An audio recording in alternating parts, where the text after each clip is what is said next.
Hello guys, welcome to my YouTube channel. നമ്മളിന്ന് നിക്കാഹിൻ്റെ കുറച്ച് ഷോപ്പിങ്ങിന് പോവാണ്.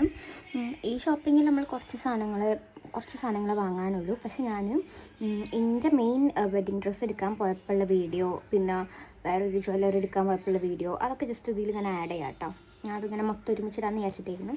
പിന്നെ ഇന്നത്തെ കലാപരിപാടികളും ഇനി നമുക്ക് മെയിനായിട്ട് കുറച്ച് കാര്യങ്ങളുണ്ട് ചെയ്യാൻ. അതൊക്കെ ഒന്ന് ചെയ്യാം. നമുക്ക് കോഴിക്കോട് പോവാം, കുറച്ച് സാധനങ്ങൾ നോക്കാനുണ്ട്, അതൊക്കെ ഒന്ന് നോക്കി വരാം. എളുപ്പമില്ല മക്കളെ, ഒന്നും എളുപ്പമില്ല. ഈ നിക്കാഹ് പരിപാടി കല്യാണങ്ങൾ എന്നൊക്കെ പറയുമ്പോൾ A to Z സാധനങ്ങൾ ഒരുക്കിയെടുക്കുക എന്ന് പറഞ്ഞാൽ മനുഷ്യനങ്ങോട്ട് ക്ഷീണിച്ച്. ഞാനെന്ന് പറഞ്ഞാൽ എല്ലാം എനിക്ക് പെട്ടെന്ന് പ്രിപ്പയർ ആയി റെഡി ആയി നിൽക്കണം. ഒന്നും എനിക്ക് ലാസ്റ്റ് മൊമെൻ്റൊക്കെ വെക്കണത് എനിക്ക് ഭയങ്കര ടെൻഷനാണ് കേട്ടോ. അപ്പോൾ ഇതാണ് എൻ്റെ നിക്കാഹ് പ്രിപ്പറേഷൻസൊക്കെ എഴുതിയിട്ടുള്ളൊരു ബുക്ക്. ഇതിൽ ആക്ച്വലി എന്തൊക്കെ ചെയ്യണം, എന്തൊക്കെ കാര്യങ്ങൾ എനിക്ക് ബുക്ക് ചെയ്യാനുണ്ട്, എന്തൊക്കെ കാര്യങ്ങൾ എനിക്ക് ചെയ്യാനുണ്ട്, എന്തൊക്കെ വാങ്ങാനുണ്ട് എന്നുള്ള സംഭവങ്ങളൊക്കെ ഞാൻ ഈ ഒരു ബുക്കിലാണ് എഴുതി വെക്കുക. എന്നിട്ട് അതിനെത്ര എമൗണ്ട് ആയി, ഇനി എത്ര ബാലൻസ് കൊടുക്കണം, അങ്ങനെയുള്ള കാര്യങ്ങളൊക്കെ ഞാൻ ഇതിൽ നോട്ട് ചെയ്ത് വെക്കും. എനിക്കെന്താ വെച്ചാൽ ലാസ്റ്റ്ക്ക് എനിക്കെല്ലാം പെട്ടെന്ന് കൺഫേം ചെയ്യണം, എന്നിട്ട് സമാധാനത്തിലിരിക്കണം എന്നാണ് എൻ്റെ മൈൻഡിൽ. ലാസ്റ്റൊക്കെ ആകുമ്പോൾ എനിക്ക് ടെൻഷൻ ആവാണ്ട്, പക്ഷേ നല്ലത് കിട്ടിയില്ലെങ്കിലോ, അത് സോൾഡ് ഔട്ട് ആയാലോ, അവിടെ തിരക്കായാലോ, അങ്ങനെയൊക്കെയാണ് എനിക്ക്. കാരണം ഈദും സംഭവങ്ങളൊക്കെ ആയിട്ട് ഫുള്ള് തിരക്കല്ലേ. ഓക്കെ, അപ്പം ഞാൻ നേരത്തെ പറഞ്ഞ പോലെ തന്നെ 4 ദിവസത്തെ ഷോപ്പിങ്ങൾ മിക്സ് ആക്കിയിട്ടാണ് ഞാൻ ഇട്ടത്. ഫസ്റ്റ് തന്നെ ഞാൻ പോയിട്ടുണ്ടായിരുന്നത് എനിക്കൊരു നെക്ലേസ് എടുക്കാനായിരുന്നു. ഇതിൻ്റെ ഷോർട്സ് ഞാൻ പോസ്റ്റ് ചെയ്തിട്ടില്ലായിരുന്നു. ഞാൻ കുറേ കാലം ഇങ്ങനെ എന്നും മലബാർ ഗോൾഡ് പോകുമ്പോൾ വെള്ളം ഇറക്കി നോക്കി വെക്കുന്ന ഒരു ഡയമണ്ട് നെക്ലേസ് ആയിരുന്നു കേട്ടോ ഇത്. അപ്പോൾ കുറേ മുന്നേ തന്നെ ഞാനും മെച്ചിയും ഈ ഒരു സാധനം നോക്കി വെച്ചിട്ടുണ്ടായിരുന്നു. ഇപ്പച്ചി വന്നിട്ട് ഈ ഒരു ടൈം ആകുമ്പം നമുക്ക് നേരെ പോയിട്ട് എടുക്കുക എന്നുള്ളൊരു പ്ലാൻ ആയിരുന്നു നമുക്ക്. അതുകൊണ്ട് തന്നെ അവിടെ പോയിട്ട് കുറേ നോക്കാനൊന്നും ഉണ്ടായിരുന്നില്ല. ജസ്റ്റ് നമ്മൾക്ക് പോയി നമ്മളെ സാധനം ഒന്നുകൂടി ഇട്ട് നോക്കി കൺഫേം ചെയ്തിട്ട് എടുത്ത് വരിക, അത്ര ഉള്ളായിരുന്നു. പക്ഷേ സാധനം മനസ്സിലാതെ വേണമെന്നാണെങ്കിലും വേറെ നല്ല കളക്ഷൻസ് ഉണ്ടോ എന്ന് ഞാൻ കുറച്ച് നോക്കിയിട്ടുണ്ടായിരുന്നു. ഇത് ആക്ച്വലി കൊണ്ടോട്ടി മലബാറാണ് കേട്ടോ. കോഴിക്കോട് മലബാറിലാണ് ഞാൻ പോയിട്ടുണ്ടെങ്കിൽ എനിക്ക് കുറേ ഓപ്ഷൻസ് ഉണ്ടായിരുന്നു. ഞാനിപ്പോൾ അടുത്ത് പോയപ്പോഴാണ് അത് മനസ്സിലാക്കി. പക്ഷേ ഞാനെടുത്ത ഡയമണ്ട് നെക്ലേസ് ഒരു 3 ലെയർ വരുന്ന ഒരു നെക്ലേസാണ്. എനിക്ക് നല്ല ഇഷ്ടപ്പെട്ടുള്ള ഒരു ഡിസൈനാണ് കേട്ടോ. ഞാൻ മെലിഞ്ഞിട്ടുള്ള ഒരാളാണല്ലോ, അപ്പോൾ എൻ്റെ നെക്കിക്ക് നല്ല മാച്ചായിട്ടുള്ളൊരു ഷേപ്പും കൂടെ ആയിരുന്നു ആ നെക്ലേസിൻ്റെ. ഈ ഒരു സംഭവം ആക്ച്വലി നമ്മളെ പെണ്ണ് കാണലിൻ്റെയും കുറച്ച് 2-3 ദിവസം മുന്നേ പോയിട്ട് എടുത്തതാണ് കേട്ടോ. അതുകൊണ്ട് തന്നെ ഞാൻ ഒരു ഡയമണ്ട് നെക്ലേസും പിന്നെ വേറൊരു ഒറ്റ ലെയറിൻ്റെ ഒരു ചെറിയൊരു മാലയും കൂടെ, ചെറിയ ഹാങ്ങിങ്സ് വരുന്ന മാലയും കൂടി ആയിരുന്നു ഞാൻ അന്ന് മലബാർ ഗോൾഡിൽ നിന്ന് എടുത്തിട്ടുണ്ടായിരുന്നത്. കണ്ടോ, ഈ ഒരു മാല പെണ്ണ് കാണലിൻ്റെ വ്ളോഗിലൊക്കെ എൻ്റെ കഴുത്തിലുണ്ടായിരുന്നു. ഈ ഒരു കുഞ്ഞു വൈറ്റ് സ്റ്റോൺസ് വരുന്ന ഒരു മാല. അങ്ങനെ സാധനങ്ങളൊക്കെ എന്താ പറയുക എടുത്തു. അവിടെ നമുക്ക് കുറച്ച് ഗിഫ്റ്റും കിട്ടിയിട്ടുണ്ടായിരുന്നു മലബാർ ഗോൾഡിൽ നിന്ന്. അതും വാങ്ങിയിട്ട് നമ്മൾ ഇറങ്ങി വീട്ടിൽ പോയി. അപ്പം ഇത്രയേ ഉള്ളൂ നമ്മുടെ ജ്വല്ലറി ഷോപ്പിംഗ് എന്ന് പറയുന്നത്. ഇനിയുള്ളത് നമ്മുടെ മെയിൻ ഡ്രസ്സ്, അതായത് നിക്കാഹിൻ്റെ ഡ്രസ്സിൻ്റെ ഷോപ്പിംഗ് ആണ്. ഫസ്റ്റ് ഞാൻ പോയി നോക്കിയത് TK എന്ന് പറഞ്ഞിട്ടുള്ളൊരു ഷോപ്പിലാണ്. പിന്നെ വേറെ 2-3 ഷോപ്പിൽ പോയി നോക്കിയിട്ടുണ്ടായിരുന്നു. ഇത് കൺഫേം ചെയ്യാനല്ല, പക്ഷേ പോയി നോക്കിയിട്ടുണ്ടായിരുന്നു. ജസ്റ്റ് 2-3 ഞാൻ ട്രയലും ചെയ്ത് നോക്കിയിട്ടുണ്ടായിരുന്നു കേട്ടോ. ഇവിടെ ഒന്നും ശരിക്കും ഫോട്ടോഗ്രാഫി അലൗഡ് അല്ല കേട്ടോ. അതുകൊണ്ട് എനിക്ക് എവിടെ നിന്നൊന്നും ഫോട്ടോ എടുക്കാൻ പറ്റിയിട്ടില്ല. പക്ഷേ TK എന്നല്ല ഞാൻ എടുത്തത്. എനിക്ക് എൻ്റെ വെഡിങ് ഡ്രസ്സ് എടുത്തത് ലേഡീസ് പ്ലാനറ്റ് എന്നാണ്. അവിടെ ഫോട്ടോഗ്രാഫി തീരെ പറ്റില്ല കേട്ടോ. അപ്പോൾ ജസ്റ്റ് ഒരാൾ ഏത് ഡ്രസ്സാണെന്ന് ചോദിച്ചാൽ കാണിച്ചു കൊടുക്കാൻ പോലും ഇപ്പം എൻ്റെ ശരിക്കും ഫോട്ടോ ഇല്ല.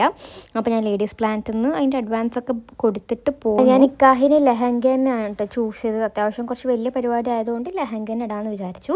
ഇനി നമ്മൾ ഫസ്റ്റ് ഇൻട്രോയിൽ കൊടുത്ത ദിവസത്തെ വ്ളോഗാണ്. നമ്മൾ രാവിലെ പോകുമ്പോൾ തന്നെ കോഴിക്കോട്ടേക്കാണ് പോണത്. മിറാലിനെയും ഓളെ മമ്മനെയും കൂടെ നമ്മൾ പിക്ക് ചെയ്തു കേട്ടോ. കുറച്ച് നേരം മിറാൽ കളിച്ചു. പിന്നെ മിറാൽ ഇങ്ങനെ മെല്ലെ ഉറങ്ങാൻ തുടങ്ങി. ഫസ്റ്റ് തന്നെ എനിക്ക് തലേ ദിവസത്തേക്ക് ഞാൻ സാരിയാണ് നോക്കണം എന്നൊരു ഷോർട്സിൽ ഇട്ടിട്ടില്ലായിരുന്നു. അത് പിന്നെ പ്ലാൻ മാറി സാരിയൊക്കെ മാറിയിരുന്നു. പിന്നെ ഞാൻ സാരിക്കനെ കറങ്ങിത്തിരുന്ന് എത്തി. അപ്പം കാലിക്കറ്റ് താസ്താന്നോ തസ്തന്തോ പറഞ്ഞുള്ള സാരിക്ക് മാത്രമായിട്ടുള്ളൊരു ഷോപ്പുണ്ട്. അപ്പോൾ അവിടെ ഞാൻ ഓൺലൈനിൽ ഒരു പേജിൽ അത്യാവശ്യം വലിയ വർക്കല്ല, ഭയങ്കര സിമ്പിളായിട്ടുള്ളൊരു സാരി, തലേന്ന് ചെറിയ പരിപാടിയല്ലേ, അങ്ങനെ അവിടെ ഒരു സിമ്പിളായിട്ടുള്ളൊരു സാരി കണ്ടിട്ട് അവിടെ നിന്ന് ഞങ്ങൾ നേരെ പോയി. എനിക്ക് ഇഷ്ടപ്പെട്ടൊരു കളറുമായിരുന്നു. അങ്ങനെ അവിടെ പോയി എനിക്ക് സാരി എടുത്തു. അപ്പോൾ എൻ്റെ ഉമ്മച്ചിയും പറഞ്ഞു, ഉമ്മച്ചിയും തലേ ദിവസം സാരി എടുക്കാമെന്ന് പറഞ്ഞിട്ട് എൻ്റെ ഉമ്മച്ചിക്കുള്ള സാരി നോക്കുകയാണ് കേട്ടോ. പക്ഷെ ഉമ്മച്ചി അവിടെ നല്ല സാരി എടുത്തത് വേറെ ഷോപ്പിൽ. അങ്ങനെ പിന്നെ തലേന്നൊക്കത്തെ ഡ്രസ്സും സെറ്റായി. അന്ന് ഒരാളുടെ ഡ്രസ്സും സെറ്റായിക്കണ്. പിന്നെ അത് കഴിഞ്ഞിട്ട് ഞങ്ങൾ നേരെ പോയത് ഇവിടേക്കാണ്, പരാഗക്കാണ്. ഇതാണ് കേട്ടോ നമ്മളെ വേറൊരു പുതിയാപ്ല. ഇവൻ്റെ കല്യാണം കഴിഞ്ഞിട്ട് 2 ദിവസം കഴിഞ്ഞിട്ടാണ് എൻ്റെ നിക്കാഹ് വരുന്നത്. അതാണ് ഇത്രയും റഷായത്. ഒരു പരിപാടി മാത്രമാണെങ്കിൽ നമുക്ക് കുറച്ച് സ്മൂത്തിൽ കൊണ്ടുപോകുമായിരുന്നു. ഇത് വരുന്നുണ്ട്. ഇവൻ്റെ അവിടെ രണ്ട് ദിവസത്തെ ഫംഗ്ഷനാണ്, എൻ്റെ വീട്ടിലും 2 ദിവസത്തെ ഫംഗ്ഷനാണ്. അപ്പോൾ നിങ്ങളൊന്ന് മനസ്സിലാക്കണം എത്ര ഔട്ട്ഫിറ്റ്സ് നമുക്ക് എടുത്ത് സെറ്റ് ആക്കണം എന്നുള്ളത്. അതിൻ്റെ ഒരു ടെൻഷൻ എല്ലാവർക്കും ഉണ്ട്, കാരണം ഇതൊക്കെ ഒന്ന് ഇതായി കിട്ടണ്ടേ. അങ്ങനെ പരാഗുന്നാണ് ഉമ്മച്ചിക്ക് ഒരു ബ്ലാക്ക് ക്ലോത്ത് ജസ്റ്റ് തലേന്ന് സാരി ആയിട്ട് ഉടുക്കാൻ വേണ്ടിയിട്ട് ഉമ്മച്ചി ക്ലോത്ത് എടുത്തു. പിന്നെ നല്ല രസമുള്ള നെറ്റിൽ വർക്ക് വരുന്ന കുറച്ച് സാധനങ്ങൾ പരാഗിലുണ്ടായിരുന്നു കേട്ടോ. അവിടെ നിന്ന് നമ്മൾ മിറാലിനൊരു ബോഡിക്കോൺ ഡ്രസ്സ് അടിക്കാൻ വേണ്ടിയിട്ട് ആ പരാഗുന്ന ഒരു സാധനം നമ്മൾ എടുത്തിട്ടുണ്ടായിരുന്നു. പിന്നെ ഞാനില്ലാത്ത വേറൊരു ബ്രൈഡും കൂടെ ഉണ്ടല്ലോ, അപ്പോൾ ഒരു വെയിലിൻ്റെ ആവശ്യം ഉണ്ടായിരുന്നു കേട്ടോ, കുറച്ച് ലോങ് ആയി കിടക്കാൻ വേണ്ടിയിട്ട്. അത് നമ്മളങ്ങനെ ഡയബിൾ ആയിട്ടുള്ള ഷോളിൽ നോക്കി കിട്ടുമെന്ന്, പക്ഷേ നല്ലത് നമുക്ക് കിട്ടിയില്ല. ആ ടൈമിൽ ഞാനാണ് കേട്ടോ ഈ മിറാലിനെ ഹാൻഡിൽ ചെയ്യുന്നത്. മിറാൽ ഇപ്പോൾ കുറച്ച് 1 വയസ്സൊക്കെ ആവാനായില്ലേ, അപ്പോൾ ആ പൊട്ടിപ്പൊരിയുന്ന പ്രായത്തിലാണ്. എല്ലാം വേണം, എല്ലാം കൊണ്ടും കളിക്കണം, എല്ലാവരും കാണണം, അങ്ങനത്തെ ഒരു രീതിയിലാണ് മിറാൽ. അങ്ങനെ അവിടുത്തെ ഷോപ്പിംഗ് ഒക്കെ കഴിഞ്ഞിട്ട് നമ്മൾ നേരെ നെസ്റ്റോയിൽ പോയി തിരിച്ച് വീട്ടിലേക്ക് പോകാൻ നേരത്ത് എന്തെങ്കിലുമൊക്കെ കഴിക്കാനൊക്കെ മേടിച്ചിട്ട് പോകണം എന്ന് പറഞ്ഞിട്ട് നമ്മൾ നേരെ പോയത് നെസ്റ്റോക്കാണ്. കണ്ട അവിടെ ഇരിക്കണൊക്കെ ഉണ്ട്, എല്ലാവരും കണ്ടിട്ട്. ഓക്കെ, ഇനി ഇത് അടുത്ത ദിവസങ്ങളൊക്കെ ഇങ്ങനെ മാറിക്കൊണ്ടേയിരിക്കും. അത്രയും ഷോപ്പിംഗ് ആണ് മനുഷ്യൻ ഓരോ ദിവസം. ഇന്ന് നമ്മൾ മെയിനായിട്ട് പോണത് ചെക്കന്മാർക്ക് എടുക്കാനാണ്, അതായത് ഗ്രൂമിൻ്റെ ആൾക്കാർക്ക്. ഇതിൻ്റെ ഒരു ഷോർട്സ് ഞാൻ ഇട്ടിരുന്നു പാട്ട് കൊടുത്തിട്ട്. അതായത് ഹാദി കാക്ക പിന്നെ ഗ്രൂമിന് അങ്ങനെ എല്ലാവർക്കും ഉള്ള ഡ്രസ്സ് നോക്കാനാണ് നമ്മൾ ഇന്ന് പോണത്. ഞാനും അസ്മയും ഫറയും ഉണ്ടായിരുന്നു, പിന്നെ ബാക്കിയുള്ളവർ ഹാരിസ്, ഹാദി, ഫാരിസ്, അങ്ങനെ എൻ്റെ കുറച്ച് കസിൻസും ആണ് ഉണ്ടായിരുന്നത്. അതിൽ നമ്മുടെ മെയിൻ ടാസ്ക് എന്ന് പറഞ്ഞാൽ മറ്റേ പുതിയാപ്പിള ഉണ്ടല്ലോ, പുതിയാപ്പിളക്ക് 2 ഡ്രസ്സ് വേണം. ഒന്ന് പെണ്ണിൻ്റെ വീട്ടിലെ പരിപാടിക്ക്, പിന്നെ നമ്മളെ വീട്ടിലെ റിസപ്ഷനും. ഓൻ്റെ ഡ്രസ്സൊന്നും സെറ്റ് ആയിട്ടില്ലായിരുന്നു. അപ്പോൾ നമ്മൾ ഫസ്റ്റ് തന്നെ ബെൻസർ പറഞ്ഞിട്ടുള്ളൊരു ഷോപ്പ് കാലിക്കറ്റ് പരിധാൻ്റെ ഒക്കെ അടുത്ത്, അവിടെ പോയിട്ടാണ് ഓനക്കുള്ള ഷെർവാണി, ലൈക്ക് മെയിൻ പെണ്ണിൻ്റെ വീട്ടിലേക്ക് പോകുമ്പോൾ ഓന് ഷെർവാണിയാണ് ഇടുകയെന്ന് പറഞ്ഞു. അപ്പോൾ അന്നത്തേക്കുള്ള ഷെർവാണി ഒന്ന് അവിടെ നിന്ന് കണ്ടു കൊടുത്തത്. അപ്പോൾ ഞാനും ഫാരീസും കൂടി ഇരുന്നിട്ടാണ് മിറാലിൽ നോക്കുന്നത്, ബാക്കിയുള്ളവരൊക്കെ ക്ലോത്ത് നോക്കുക. അവിടെ കുറേ കളക്ഷൻസ് ഉണ്ടായിരുന്നു കേട്ടോ ഷെർവാണിക്ക്. അപ്പോൾ ഓൻ എന്നിട്ട് മറ്റേ ഇപ്പോൾ ട്രെൻഡിങ് ഉണ്ടല്ലോ ജോധ്പൂരി, അകത്ത് സാധനം വന്നിട്ട് പുറത്ത് കോട്ട് വരുന്ന അങ്ങനത്തെ ഒരു സംഭവം, കുറച്ച് ലെങ്ത്തിൽ അതായിരുന്നു ഒന്ന് നോക്കിയിട്ടുണ്ടായിരുന്നത്. ഇവിടെ കുറച്ച് നല്ല വർക്ക് ഉള്ള കുറച്ച് ഫാബ്രിക്സ് ഉണ്ടായിരുന്നു. But it was kind expensive എന്നല്ല, ഈ ഷെർവാണിൻ്റെ എല്ലാതും ഈ ഒരു റേറ്റിലൊക്കെ തന്നെയാണ് വരിക തോന്നുന്നു.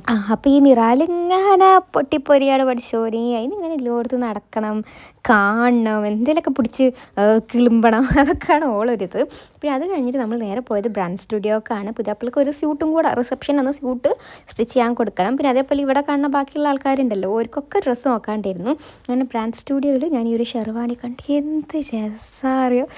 എനിക്ക് സത്യം പറഞ്ഞാൽ ഈ ഒരു സാധനം ലവ് അറ്റ് ഫസ്റ്റ് സൈറ്റ് ആയിരുന്നു. എനിക്ക് അത്ര ഇഷ്ടപ്പെട്ട്.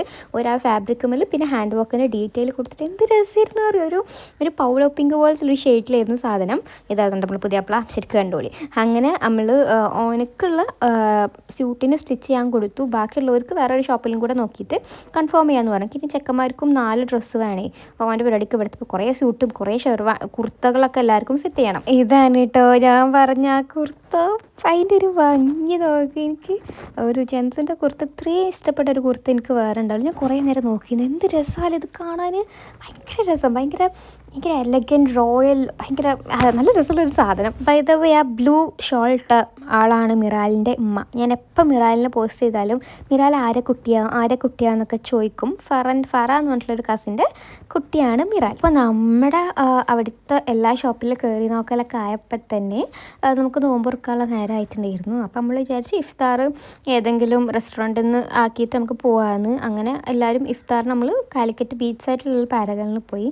ഇതിൻ്റെ മിറാലിന് മറ്റേ ഇത് കൊടുക്കുന്നതാണ്, തരിക്കഞ്ഞി. അതിന് നല്ല ഇഷ്ടമായിട്ട് തരിക്കഞ്ഞി.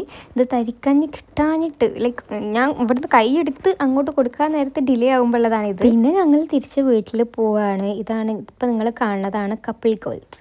പുതിയാപ്പിൾക്ക് മസാജ് ചെയ്ത് കൊടുക്കുകയാണ് തലയിൽ. എക്സ്പ്രഷൻ നോക്കണ്ട, അതൊക്കെ ഉണ്ടാവും.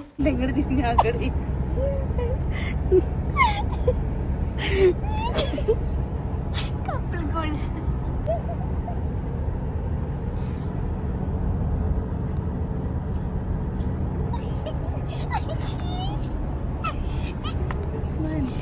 അങ്ങനെ നമ്മൾ കോഴിക്കോട് നിന്ന് എൻ്റെ വീട്ടിലേക്ക് പോയി. എൻ്റെ വീട്ടിൽ നിന്ന് നമ്മൾ ജസ്റ്റ് ഒന്ന് വീട്ടിൽ കയറിയിട്ട് പിന്നെ നേരെ പോണത് കോട്ടക്കൊക്കെയാണ്. പറഞ്ഞില്ലേ ഗ്രൂമിൻ്റെ ഡ്രസ്സ് മാത്രമേ സെറ്റായിട്ടുള്ളൂ, ഗ്രൂംസ്മെൻസിൻ്റെ ഡ്രസ്സ് സെറ്റായിട്ടില്ല. അപ്പോൾ അത് നോക്കാൻ വേണ്ടിയിട്ട് നമ്മൾ നേരെ വീട്ടിൽ ഓട്ടാടി മീൻകറി ഉണ്ടായിരുന്നു കേട്ടോ. അതൊന്നും തിന്നാൻ നേരമല്ല. അതിൻ്റെ ഞങ്ങൾ പാത്രത്തിലെടുത്തിട്ട് കാറിൽ നിന്ന് കഴിക്കാൻ വേണ്ടിയിട്ട് ഞങ്ങൾ പോവാണ്. എൻ്റെ അമ്മച്ചിൻ്റെ മീൻകറി അടിപൊളി എന്ന് പറയുന്നതാണ് നിങ്ങൾ ഈ എക്സ്പ്രഷൻ കാണുന്നത്. നമ്മൾ പിന്നെ നേരെ പോയത് കോട്ടക്കലാണ്. കോട്ടക്കലിൽ കുറേ ആ ഒരു സ്ട്രീറ്റ് മൊത്തം ജെൻസിൻ്റെ ഷോപ്പും ഗ്രൂംസിൻ്റെ ഡ്രസ്സും അതൊക്കെ ഇരുന്നു കേട്ടോ അവിടെ. അപ്പോൾ മിറാലി പട്ടിക്കുട്ടികളെ നോക്കി നിൽക്കുകയാണ്, എന്താ ഈ സാധനം എന്ന് വിചാരിച്ചു. അപ്പോൾ ഈ ഹാദിക്കും ഒരുക്കും ടീംസിന് ഒരു സ്യൂട്ട് വേണം, ഒരു ഫോർമൽസ് കിട്ടണം, ഒരു ഷെർവാണി കിട്ടണം. പിന്നെ എൻ്റെ പരിപാടിൻ്റെ തലയിൽ നമ്മൾ സിമ്പിളായിട്ട് സോളിഡ് കളർ ഷർട്ടും മുണ്ടും ഉടുത്താൽ മതി എന്നാണ് പറഞ്ഞിരിക്കുന്നത്. അതുകൊണ്ട് അത് വലിയ പണി ഉണ്ടായിരുന്നില്ല. അങ്ങനെ തിരിച്ച് പോണ വഴിക്ക് നമ്മൾ സർബത്ത് കുടിക്കാൻ പറഞ്ഞിട്ട് ഇവിടുത്തെ സർബത്ത് അടിപൊളി പറഞ്ഞിട്ട് ഇറങ്ങി. പക്ഷെ അവിടെ ഭയങ്കര തിരക്കായിരുന്നു. അതുകൊണ്ട് നമ്മൾ സർബത്ത് കുടിക്കാണ്ട് തിരിച്ച് കയറി. കാരണം മിറാലിന് നമ്മൾ കഴിക്കണമൊക്കെ മിറാലിന് വേണം. അപ്പോൾ ഇങ്ങനെ സർബത്തൊന്നും ഓള് കണ്ട് നമുക്ക് കുടിക്കാൻ കഴിയും, ഓളെ കാണാണ്ട് കുടിക്കലേ നടക്കുള്ളൂ. അപ്പം അത്രയും നേരം ഓളയും കൊണ്ട് ഫറ ഒറ്റക്ക് വണ്ടിയിലും ഇരിക്കണ്ടേ. അപ്പം നമ്മൾ വിചാരിച്ച് നമുക്ക് വേറെ എവിടെയെങ്കിലും എന്തെങ്കിലും കുടിക്കുക എന്ന് വിചാരിച്ചിട്ട് നമ്മൾ എന്താക്കി തിരിച്ച് വണ്ടി തന്നെ കയറി. നല്ല തിരക്കുണ്ടായിരുന്നു. ഈ നോമ്പ് തുറന്ന് കഴിഞ്ഞാൽ പിന്നെ എല്ലാവരും ഉപ്പിലിട്ടൊക്കെ തിന്നാൻ നടക്കൂലേ. അങ്ങനെ നമ്മുടെ ഇന്നത്തെ കലാപരിപാടികൾ കഴിഞ്ഞു. കോട്ടക്കൽ പോയ ഷോപ്പിൽ നമ്മൾ അവർക്ക് സ്യൂട്ടിനുള്ള ക്ലോത്തൊക്കെ കണ്ടിട്ടുണ്ടായിരുന്നു. അപ്പോൾ കൂട്ടത്തിൽ 2 ബയർക്കാൻ്റെ മിസ്സിങ് ഉണ്ടായിരുന്നു. അപ്പോൾ എല്ലാവരും കൂടി ഒരുമിച്ച് പോയിട്ട് ഇനി എന്താ പറയുക മെഷർമെൻറ്റ്സ് ഒക്കെ കൊടുക്കുക എന്ന് പറഞ്ഞിട്ട് അവിടെ നോക്കി വെച്ചിട്ട് ഞങ്ങൾ പോന്നിട്ടേ ഉള്ളൂ. അപ്പം ഇനി അതൊക്കെ ബാക്കിയുണ്ട്. ഇനിയും കഴിഞ്ഞ് 2 ദിവസം കഴിഞ്ഞില്ല. നിങ്ങൾ വിചാരിക്കും എന്താ 2 ദിവസം ഓരോ ഔട്ട്ഫിറ്റ് ഇട്ടിരിക്കണമെന്ന്. ഇത് 2, 3, 4 ദിവസത്തെ ഗ്യാപ്പ് ഉണ്ടായിരുന്നു കേട്ടോ. അത് കഴിഞ്ഞിട്ടാണ് ഇത് പോണത്. ഇത് ഞാനും ഉമ്മച്ചിയും ഒറ്റക്കാണ് പോണത്. ഞങ്ങൾക്ക് ഞങ്ങളുടേതായിട്ടുള്ള കുറേ കാര്യങ്ങൾ തീർക്കാണ്ടായിരുന്നു, അല്ലാതെ ചില്ലറ കാര്യങ്ങൾ. അപ്പോൾ ഇത് എൻ്റെ സ്കിന്ന് മോശമല്ല, എനിക്കിപ്പോൾ കുറച്ച് ദിവസമായിട്ട് നല്ല ഇഷ്ടമാണ്. എന്താ അറിയാം. ഇമ്മച്ചിക്ക് ഡ്രസ്സ് കിട്ടിയിട്ടില്ല. അപ്പോൾ ഞങ്ങൾ നേരെ പോയത് തിരൂരുള്ള പേസ്റ്റൽ ഉണ്ടല്ലോ, അവിടേക്കാണ്. അമ്മച്ചിക്ക് ഒരു ആത്മവിശ്വാസം ഉണ്ടായിരുന്നു അവിടെ പോയി അമ്മച്ചിക്ക് വിചാരിച്ച സാധനം കിട്ടുന്നുള്ളത്. അപ്പോൾ അമ്മച്ചിക്ക് പാർട്ടി വെയർ നല്ല ഹെവി ആയിട്ടുള്ള പാർട്ടി വെയർ റെഡിമെയ്ഡ് കിട്ടുകയാണെങ്കിൽ അങ്ങനെ തന്നെ ആക്കാമല്ലോ. മറ്റേത് ഡിസൈനൊക്കെ ചെയ്യാൻ വേണ്ടിയിട്ട് ഏത് പേജിൽ ചോദിച്ചാലും 10, 15, 20 അതിൻ്റെ അപ്പുറത്തേക്ക് നോക്കുക വേണ്ട. ഒരു 15 എങ്ങനെ ആയാലും വരുന്നുണ്ട് നല്ല ഡിസൈൻസിന്. അങ്ങനെ നമ്മൾ പേസ്റ്റിൽ പോയപ്പം അവിടെ അത്യാവശ്യം നല്ല തിരക്കുണ്ടായിരുന്നു. അവിടെ ഈദിൻ്റെ ഡ്രസ്സല്ലായിരുന്നു കേട്ടോ മെയിനായിട്ട്. അവിടെ എനിക്ക് തോന്നുന്നു വെഡ്ഡിങ്ങിൻ്റെ തിരക്കായിരുന്നു. എനിക്ക് തോന്നുന്നു എൻ്റെ നിക്കാക്ക് പോലെ തന്നെ പെരുന്നാൾ കഴിഞ്ഞാൽ പിന്നെ കല്യാണങ്ങളാണ് എന്ന്. അങ്ങനെ പിന്നെ അമ്മച്ചിക്ക് 2 ഡ്രസ്സ് അവിടെ നിന്ന് എടുത്തു. ഒന്ന് ഹാരിസിൻ്റെ അവിടുത്തെ ഒരു പരിപാടിക്കും പിന്നെ എൻ്റെ പരിപാടിക്കും. പിന്നെ അവിടുന്ന് ഞങ്ങൾ നേരെ കോഴിക്കോട്ടേക്ക് ഹൈവേമേ കൂടെ കയറിയിട്ട് മലബാർ ഗോൾഡ് പോയി. സംഭവം എന്താ വെച്ചാൽ ഷാഹിനിക്ക് ഒരു പ്ലാറ്റിനം റിങ് ഗിഫ്റ്റ് നമ്മൾ റിങ് എക്സ്ചേഞ്ച് ചെയ്യണമെന്നുണ്ടായിരുന്നു. അപ്പോൾ എനിക്കുള്ള റിങ് നോക്കാൻ പോയതാണ്. ഓൻ്റെ സൈസ് അവിടെ കസ്റ്റമായിട്ട് അവിടെ കിട്ടണില്ല. ഈ സൈസ് കിട്ടിയാലും എനിക്ക് ഇഷ്ടപ്പെട്ട മോഡലും ആവണില്ല. അങ്ങനെ കൺഫ്യൂഷനായി. ഈ Malabar gold is like very huge. ഒരു ജ്വല്ലറി മോൾ പോലെയായിരുന്നു. അത്രയും വലുപ്പമുള്ള എസ്കലേറ്ററൊക്കെ ഉള്ള ഒരു 4 ഫ്ലോറൊക്കെ ഉള്ള ഒരു അടിപൊളി സാധനമാണിത്. അവിടുത്തെ ഡയമണ്ടിലൊക്കെ കുറേ നോക്കി വെള്ളം ഇറക്കി എനിക്കൊരു ഡയമണ്ടിൻ്റെ നെക്ലേസും കൂടെ എടുക്കാണ്ടായിരുന്നു. അതും ഒരു ഡയമണ്ടിൻ്റെ തന്നെ ഒരു റിങ്ങും കൂടെ എടുത്തിട്ട് അവിടെ നിന്ന് പോന്നു. ആ മാലൻ്റെ ഫോട്ടോ ഒന്നും എൻ്റെ കയ്യിലില്ല. നമുക്ക് ഇൻഷാല്ലാ നിക്കാഹിനിടുമ്പോൾ കാണാം. സിമ്പിളായിട്ടൊരു 1 ലെയറിൻ്റെ ഒരു സാധനം. അത് കഴിഞ്ഞ് നേരെ പോയത് കസവ കേന്ദ്രക്കാണ്. ഇവിടെ മെയിനായിട്ട് പോയത് ഇപ്പച്ചിക്ക് ഉള്ള ഷർട്ടിൻ്റെ തുണിയൊക്കെ മുറിച്ചെടുക്കാനായിരുന്നു. പക്ഷേ എൻ്റെ മോനെ ഒടുക്കാത്ത തിരക്ക് എന്ന് പറഞ്ഞാൽ വല്ലാത്തൊരു തിരക്ക് അതിൻ്റെ ഉള്ളിൽ. പക്ഷേ ഫസ്റ്റ് ഞങ്ങൾ പോയത് തോയ്ഫിക്കാണ്. എനിക്ക് 2-3 പരിപാടിക്ക് എനിക്ക് ചെരുപ്പായിട്ടില്ലായിരുന്നു. അപ്പോൾ എനിക്ക് നിക്കാഹിനിടാൻ ഹീൽസ് ഉള്ളൊരു ചെരുപ്പ് വേണം. പക്ഷെ എനിക്കത് കംഫർട്ടബിൾ ആയിരിക്കണം. കാരണം ഹീൽസ് നമുക്ക് കുറേ നേരിട്ടൊന്നും ഇടങ്ങാറാവില്ല. അപ്പോൾ ഇച്ചിരി കംഫർട്ടബിൾ ആയിട്ടുള്ളൊരു സാധനം കിട്ടുമെന്ന് നോക്കി. അങ്ങനെ തോയ്ഫ് പോയപ്പോൾ എനിക്ക് ഇഷ്ടപ്പെട്ട എൻ്റെ കാലിൻ്റെ ഒരു വൃത്തികേടുകൾ നോക്കണ്ട. അതെപ്പോഴും അങ്ങനത്തെ ടാനൊക്കെ അടിച്ചിട്ട് അവിടുന്ന് എനിക്ക് 2 ചെരുപ്പ് എടുത്തു. ഒന്ന് ചെറിയ കല്യാണ പരിപാടിക്കൊക്കെ ഇടാനും, ഒന്ന് നമ്മളെ മെയിൻ ഫംഗ്ഷൻ ഇടാൻ വേണ്ടിയിട്ടും. ബാക്കി പിന്നെ ഹീൽസൊക്കെ എൻ്റെ കുറേ ഉണ്ടല്ലോ. ഉമ്മച്ചിയും അവിടുന്ന് നോക്കിയിട്ട് ഉമ്മച്ചി അവിടുന്ന് 2 ചെരുപ്പ് എടുത്തിട്ട് നമ്മൾ ഈ ഒരു ഷോപ്പിംഗ് പരിപാടിയൊക്കെ അവിടെ തീർത്തു. ഇനി കുറച്ച് ബാക്കിയുള്ളൂ നമുക്ക്.